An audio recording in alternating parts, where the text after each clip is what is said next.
Live from New York. It's the show that has Danny Parkins. That's how you do it. My bad. In for Nick.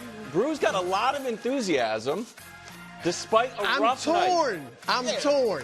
I'm a bundle of nerves up in here. I'm very excited for today's show. So we're starting with another insane victory for the Pacers, down 15 entering the fourth quarter. Indy claws their way back to win it on Haliburton's jumper.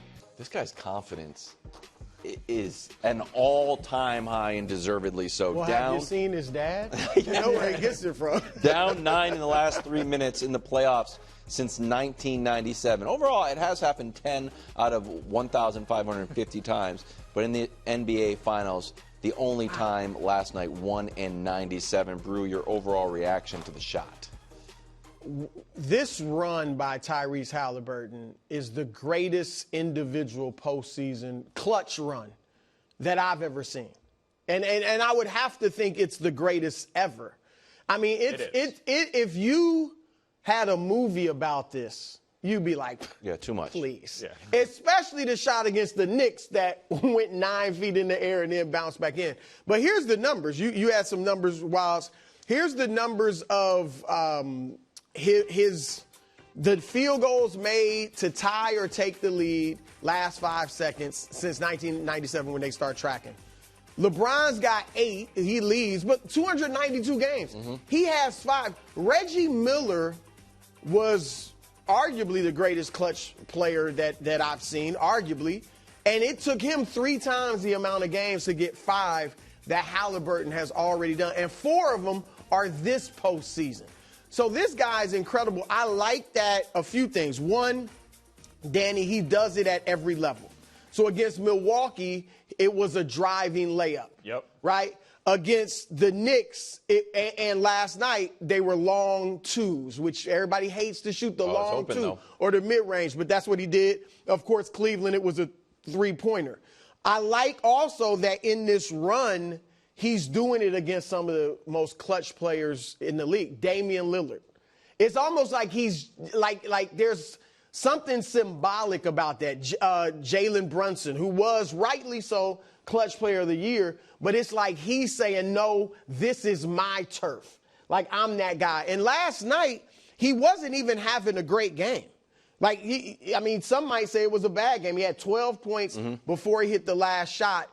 And there were other Pacers that you would have gone to, like Miles Turner and Obi Toppin each had 2 threes in the fourth quarter. Andrew Nembhard had 8 points to lead the run in the fourth quarter, right?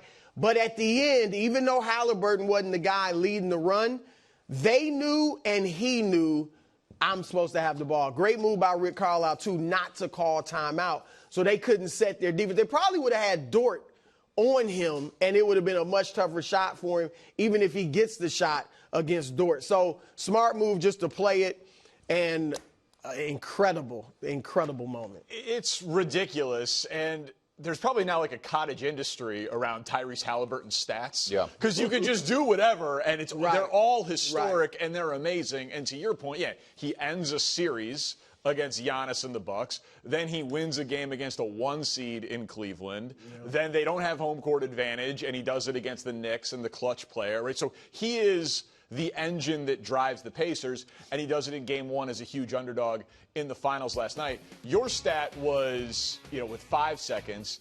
If you go to 10 seconds, because I do think it's worth just reiterating, it is not hyperbole. It isn't how you feel. It is factual that this is the most clutch single postseason any player or team has ever had. When you just look at this playoffs, field goals to tie or take the lead, Haliburton is 5 for 5 in the last 10 seconds. The rest of the NBA combined has made 4 of them. It's amazing. 4 of 24. It's crazy. And then if you put it in the historical context, to kind of piggyback off what you were saying, it's Reggie, but it's also Kobe's whole career, Ray Allen's whole career. Yeah. Like, these are all-time guys that he has tied their career in a single postseason in that spot. So it's just a remarkable thing. And then this is more of a soft factor. You can't really quantify it. I'd imagine Pacers fans would know what I'm talking about. Brew, I'd love to ask, but Naptown, have you abandoned them? Are you a Pacers fan? You know, I don't really know. But when SGA misses the shot and they immediately look to Haliburton, there was no question who was going to get the ball. And he gets the ball with 8 seconds left. I was like, ball game. That's what I thought. I was like, he's going to make this. Yeah, of course. Did you think that? As soon as he was on the sideline and started going across the court. I thought it was a great chance, but I didn't feel like it was automatic. Oh, see, maybe I should start feeling that way because obviously his numbers are ridiculous. But I thought, okay, they got a good chance to win this game, but I was surprised to some degree. Can I zoom out a second? Because I agree with you that I thought it was going to go in. Do you think, and we're very close to this moment right now, and all these graphics are very fresh, and they're kind of hard to contextualize, but so I wonder, Brew, in your historical kind of viewpoint, we are watching a historical run. Yeah. Do you think that we will remember this like Big Shot Bob and Derek I'm just trying to pull like some of the Ray Allen shots. He's right there. Do you think these will stand the test of time, win or lose for the Pacers? Yeah. I mean, I think he's doing what Robert Horry, Big Shot Bob, and Chauncey Billups, who was Mr. Big Shot, kind of their careers combined in this one postseason. Now, Ray Allen's shot is arguably the biggest in the history of the league. Kyrie's shot obviously is huge against Golden State in the 3-1 comeback 2016. So I don't know if it'll reach that yet. Because nothing's that big yet. Now, if they win this series, that's the thing. It probably does. Yeah, if they lose it, it's still big. Everybody will remember him. But if they win this series, like he's going down, and he's got a long career left. I mean, but assuming he doesn't just fall on his face in terms of being clutch going forward, he will be one of the all-time clutch players. The closest thing I can think about or compare it to in my viewing experience is Reggie Miller. And Reggie might do it in the course of a game against the Knicks in particular. I saw him against the Nets one year when Jason Kidd was playing for the Nets. Like, when Reggie, it was like Reggie got better in the clutch, in the biggest moments. And that's the same thing with this kid. That's why I've said he's like this generation's Reggie Miller. You know what? I'll simplify the question. I was trying to work it through in my head. Do you think we're watching great moments or iconic moments? Iconic moments. I do. It's amazing. I really do. I mean, he's a multiple-time All-Star. He's got a gold medal. He's been on third-team All-NBA a couple of times. 25, 26 years old. He's not even hit his prime yet. That's kind of what I'm saying. Like, 2028 Team USA. Tyrese Haliburton, I would put him as the favorite to be the starting point guard at this point. Should be. LeBron's paying him compliments like everyone would want to play with him. Like, this is the type of run. He did play with him. Who? Sat on the bench.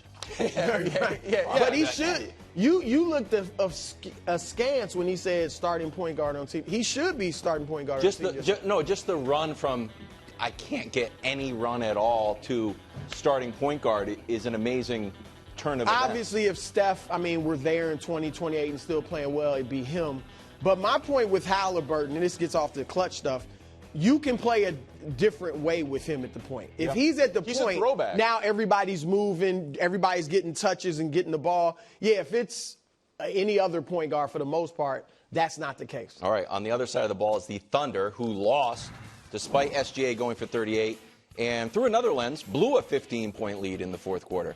Second time this playoffs, OKC lost game one at home. They ended up okay. Okay, what's the number one reason OKC lost in your mind, Danny? They only did half of what they do. Their defense for this era has been elite, historic, right? It was a dominant regular season, the best point differential in NBA history over 82 games. And that was largely fueled by their defense, turning the other team over. And in the postseason, they've been averaging 21 points per game off of turnovers. And in this game, from Jump Street, they were Dagenhalt's being questioned. You're changing your starting lineup. Are you panicking? But it worked. 18 first-half turnovers for the Pacers, more than in any half of any game this season. And so they had 25 turnovers that they forced last night. This is the last 2 seasons for the Thunder, since this has kind of been their defensive identity. They're 22-0 in those games when they score 22 or more turnovers or generate 22 or more turnovers, and they blow people out. But last night, they did something, regular season or postseason, that hasn't been done in 8 years, which is if you force 22 or more turnovers, and they did 25, you score. They only scored 11 points off those turnovers. And I think some of that is isolation offense and just a bad shooting night for the Thunder. They shot less than 40% as a team. I think Rick Carlisle's an amazing coach, and he had the Pacers prepped for transition defense. Yeah. But, right, like the deep man was always running back. He was never crashing the boards. Carlisle's maybe the great X's and O's coach of the last 20 years. But Oklahoma City did what they do in terms of forcing turnovers. But they didn't capitalize on the other end in a way that we haven't seen in any basketball game in nearly a decade. Yeah, that's definitely the first reason. And like you said, OKC can look at this as we led for 47 minutes, 59.7 seconds. Correct. Of a 48-minute game. So shooting under 40%. Right. Well, and that's the second thing. Like you said, they turned them over but didn't capitalize on it. And so while that takes possessions from Indiana and shots, it doesn't hurt them as much if you're not scoring on those turnovers. But also, they didn't shoot well. Against a defense, Indiana's not a great defensive team. Even these playoffs, they're right in the middle, 8th out of 16 teams defensively. But they shot 39% Oklahoma City last night. So they didn't shoot it well. You watch them, they missed a lot of shots that they've been making in these playoffs. Yeah, a lot of open threes and stuff. And then conversely, Indiana, when they weren't turning it over, they were having their way with OKC, with the best defense in the league. They shot 47% overall, 46% from three. Second half, when they don't turn the ball over, they only had 5 turnovers. They shot 51% and 50% from three. So Oklahoma City's defense, while it was getting the steals and the turnovers, it wasn't stopping Indiana. And part of that is Indiana's got a ton of three-point shooters. Like all 5 guys can shoot the three. The other thing is they went small. And Dagnall, I do fault Dagnall, who I think is a phenomenal coach, for starting small right away. See, like, why? Why adjust? Why adjust to them? They're in your building. You're the team with 68 wins. Like your big lineup went 29-1 against the Eastern Conference. Why am I going small to play? That was one of my things Indiana had to do. Make OKC play small, get at least one, if not both of their bigs off the floor. He does it right away. That's now, like smart. you said, it worked. Well, that's the but thing. a lot of that, it worked. It didn't work in terms of rebounding. They got out-rebounded by 17. That's right. Indiana's a bad rebounding team. But it worked in that defensively, which was part of the adjustment. Well, they got steals. They got steals, and they were winning the whole game.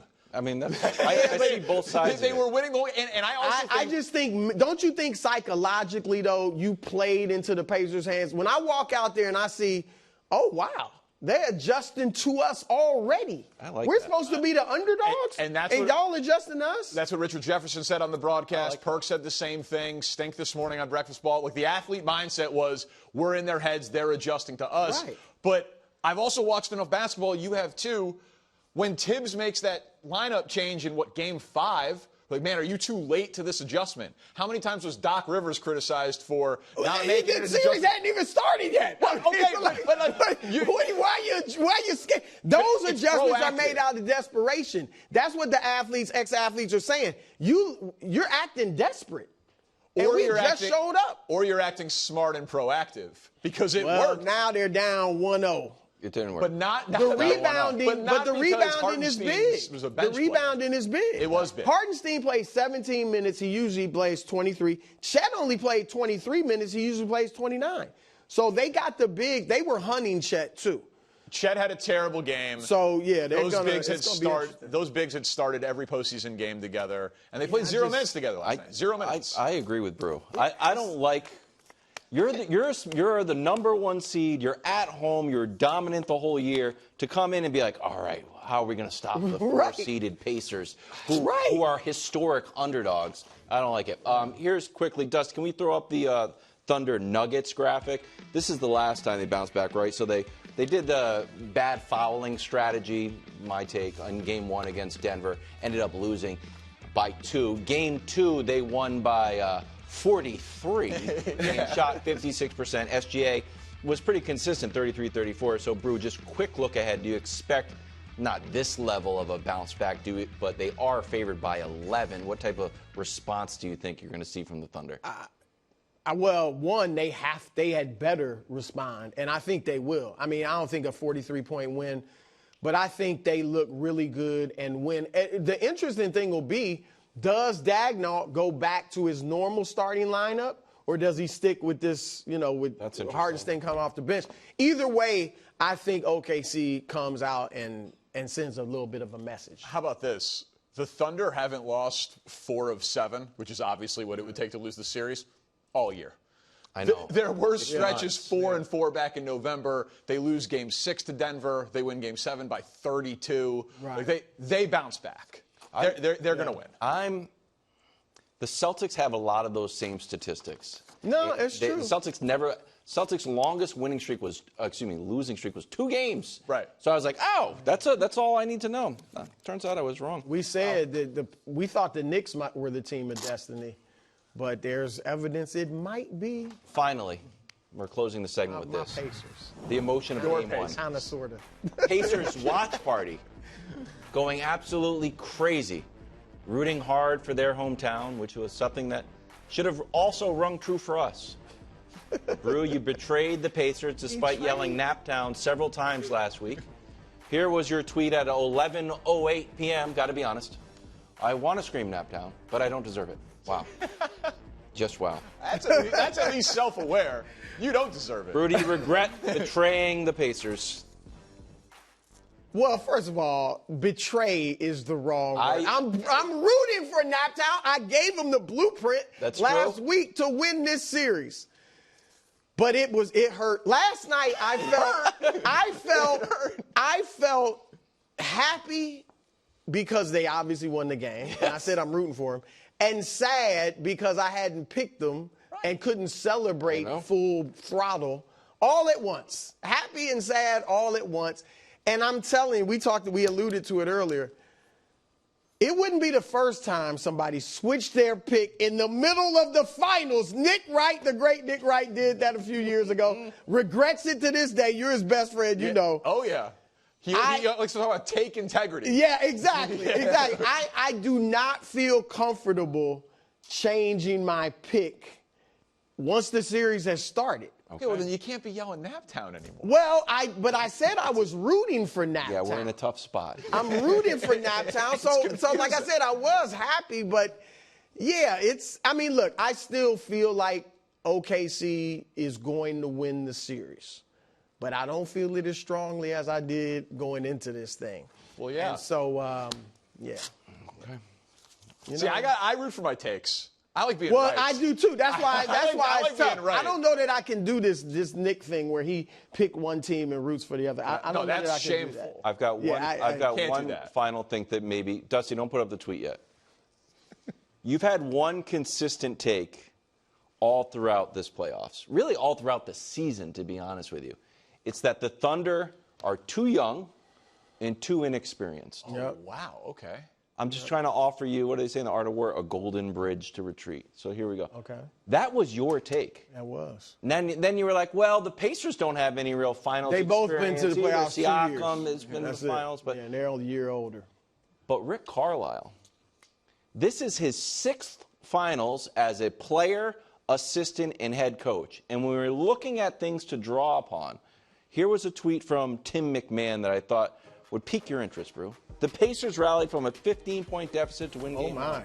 Last team to do that in a finals game, Rick Carlisle's Mavericks in 2011. It's almost like you knew that experience would come into play here in the finals. I did.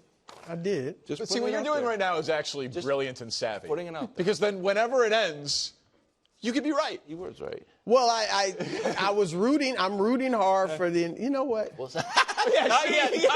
Don't do it now. Not quite yet. Coming up next, Rodgers to the Steelers. Next on FS1. No! I didn't pick him. I just say it now. Thanks for watching. Subscribe here to get more from the show and to check out clips from other shows on FS1.